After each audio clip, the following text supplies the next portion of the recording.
Nosotros somos el equipo número 1 que estamos conformados por Valeria Espinosa, Ricardo Rodríguez, Naidelin Ortega y Sebastián Guerrero. Nosotros les vamos a exponer sobre el tema teoría cuántica y estructura atómica. Primero que nada, yo les voy a hablar sobre el tema, el átomo y sus partículas subatómicas. Antes de empezar con este tema, tenemos que definir qué es el átomo.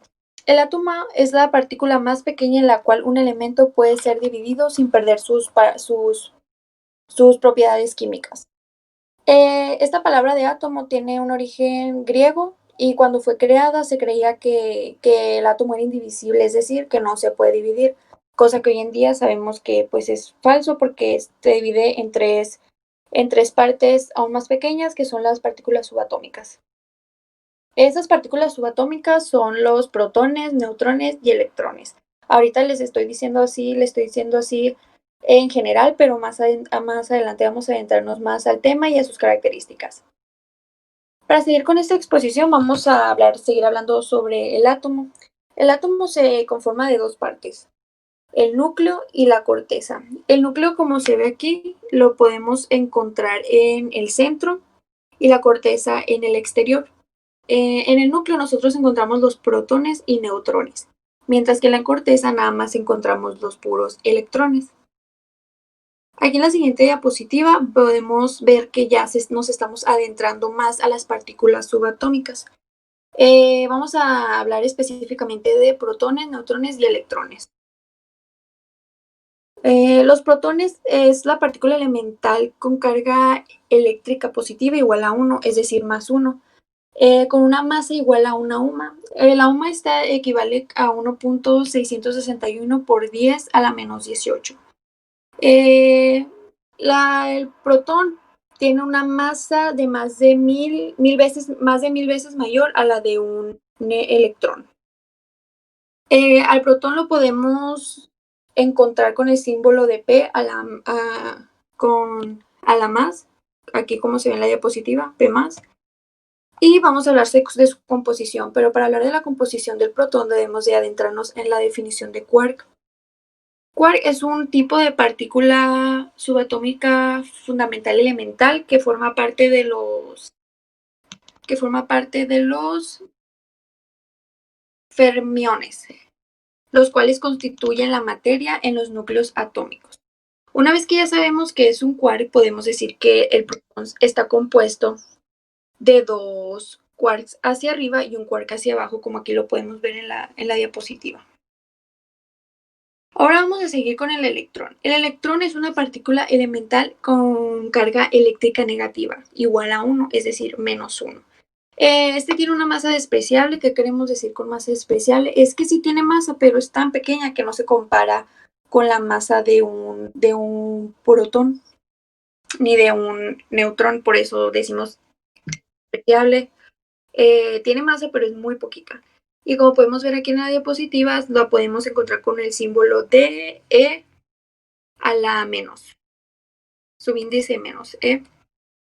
Este no tiene componentes, como que podemos ver en la diapositiva, nada más tenemos al neutrón y al protón con componentes de quarks. Para finalizar, vamos a hablar del neutrón. El neutrón es una partícula elemental con carga neutra. ¿Qué queremos decir con carga neutra? Que es igual a 0. Tiene una masa ligeramente mayor a la del protón y se simboliza con el signo N a la 0. Se compone de dos quarks hacia abajo y un quark hacia arriba, como aquí podemos ver en la imagen. Y pues aquí tenemos una tablita, la cual pues nos explica prácticamente lo que les acabo de decir, el símbolo, la masa, carga eléctrica y la localización. Por ejemplo, el protón se localiza en el núcleo atómico, el neutrón en el núcleo atómico y el electrón, como ya habíamos dicho al principio, en la corteza. Ya una vez dejado claro este tema, vamos a seguir con el siguiente que va a exponer mi compañero Sebastián. Los rayos catódicos. Los rayos catódicos son corrientes de electrones observados en tubos de vacío, es decir, los tubos de cristal que se equipan por lo menos en dos electrodos, un cátodo y un ánodo, en una configuración conocida como diodo. Cuando se calienta el cátodo, emite una cierta radiación que viaja hacia el ánodo. Un diodo es un componente electrónico de dos terminales que permite la circulación de la corriente eléctrica a través de él en un solo sentido, bloqueando el paso si la corriente circula en sentido contrario. No solo sirve para la circulación de corriente eléctrica, sino que éste controla y resiste. El primer experimento interesante que condujo a un modelo sobre la composición de los átomos fue hecho por el inglés Thomson entre los años 1898 a 1903. Thomson encontró que cuando un voltaje suficientemente alto proveniente de una pila o bobina era aplicado entre los electrodos como una muestra de figura, un rayo que se llamó rayos catódicos porque comenzaba en el electrodo negativo de la pila, se producía este rayo, viajaba hacia el electrodo positivo, por lo que dedujo que se trataba de un flujo de partículas repelidas por el electrodo, que necesariamente significaba que eran partículas cargadas atraídas por el electrodo y que la llamó desde entonces electrones. Se puede decir que los rayos catódicos es una cámara cerrada al vacío que lo que hace es acelerar electrones para que impacten en una pantalla y que esa energía la convierten en luz. Tiene básicamente tres partes. La primera es un cañón acelerador. Esto se logra con un campo eléctrico conformado por dos placas, una positiva y otra negativa. El electrón lo que hace es agarrar fuerza, por lo que la placa negativa lo repele y la positiva lo atrae, y por consecuencia la fuerza va dirigida a una sola dirección. La segunda es una etapa de reflexión y la tercera una pantalla indicadora. Los rayos anódicos, también conocido como el nombre de canales o positivos, son haces de rayos positivos construidos por cationes atómicos o moleculares que se desplazan hacia el electrodo negativo en un tubo de Crookes. Es un fenómeno químico-físico por el cual algunos cuerpos o elementos químicos llamados radiactivos emiten radiaciones que tienen la prioridad de impresionar placas radiográficas, fesisterografías, ionizar gases, atravesar cuerpos opacos a la luz ordinaria, entre otros. Experimentos posteriores demostraron que los rayos anódicos son partículas de carga positiva debido a su comportamiento frente a los campos eléctricos y magnéticos. Pero estos rayos no se producen en el ánodo, sino que tienen su origen en el choque de los electrones de suficiente energía con los átomos neutros del gas contenido en el tubo, a quienes arrancan nuevos electrones dejando partículas positivas, residuales que se dirigen aceleradas al cátodo y algunos lo atraviesan. Entre partículas positivas se desvían en sentido inverso a los rayos catódicos frente a campos eléctricos y magnéticos. Midiendo la relación masa y carga, se encontró que son mucho más pesadas que los electrones y que dependían del gas encerrado en el tubo. A continuación, hablaré acerca de qué es la radioactividad y la historia de esta misma. ¿Qué es la radioactividad? La radioactividad es una propiedad que poseen los isótopos que son inestables. Esto quiere decir que son aquellos que se mantienen en un estado excitado en sus capas electrónicas o nucleares, por lo que, para alcanzar a su estado fundamental, necesitan perder energía. Este es un fenómeno químico-físico por el cual algunos cuerpos o elementos químicos llamados radiactivos emiten radiaciones que tienen la propiedad de impresionar placas radiográficas, ionizar gases, producir fluorescencia, atravesar cuerpos opacos a la luz ordinaria, entre otras cosas. Debido a la capacidad antes mencionada, se les suele denominar radiaciones ionizantes a las antes mencionadas. Las radiaciones emitidas pueden ser electromagnéticas en formas de rayos X o gamma, como pueden ser núcleos de helio, electrones, protones u otras. Este fenómeno ocurre en los núcleos de ciertos elementos que son inestables y capaces de transformarse espontáneamente en núcleos atómicos de otros elementos que sí son más estables. Una característica de la radioactividad es que ioniza el medio que ésta atraviesa. Una excepción de esto vendría siendo el neutrón, el cual no posee carga, pero ioniza la materia en una forma directa. En las desintegraciones radiactivas se tienen varios tipos de radiaciones, la alfa, beta, gamma y neutrones, las cuales mencionaré un poquito más adelante.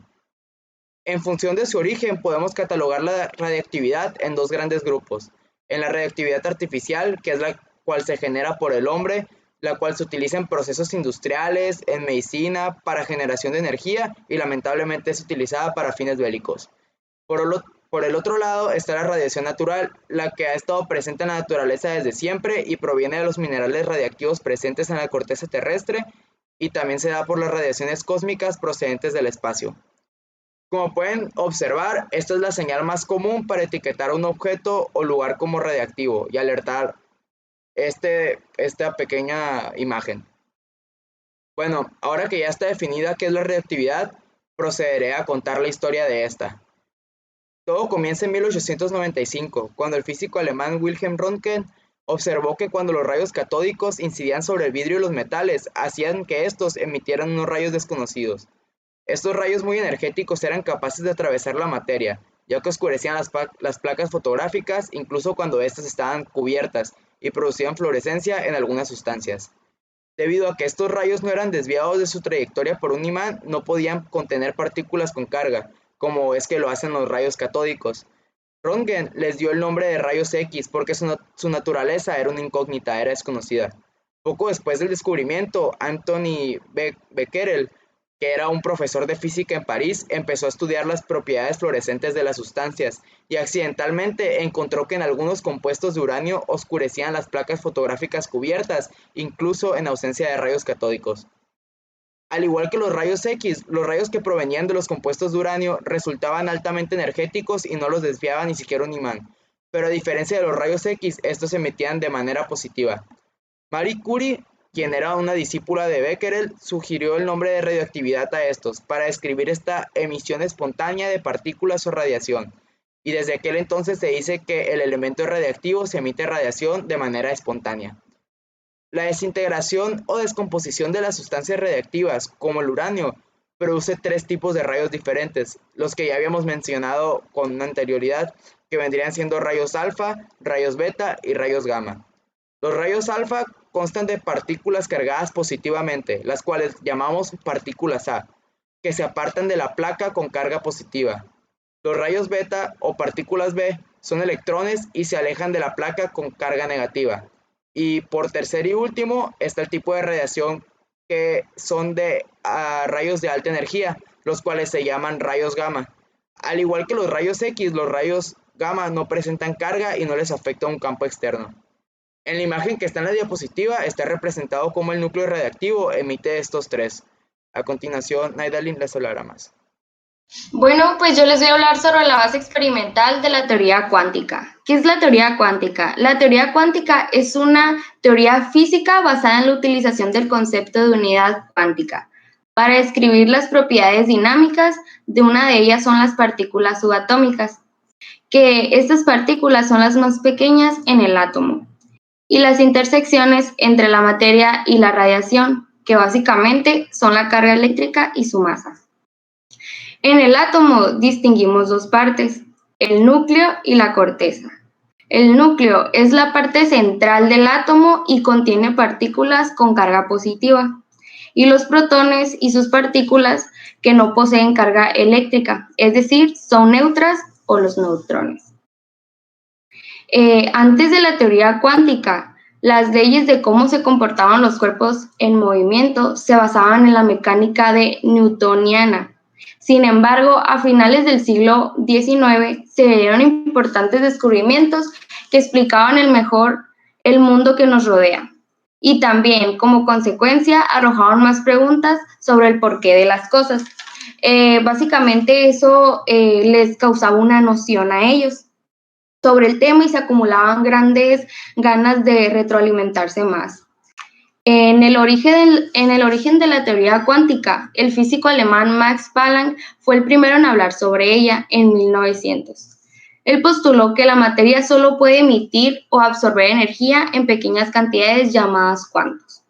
Por otro lado, tenemos al físico Werner Heisenberg, que desarrolló el principio de la incertidumbre, que sería la clave para entender mejor el mundo subatómico.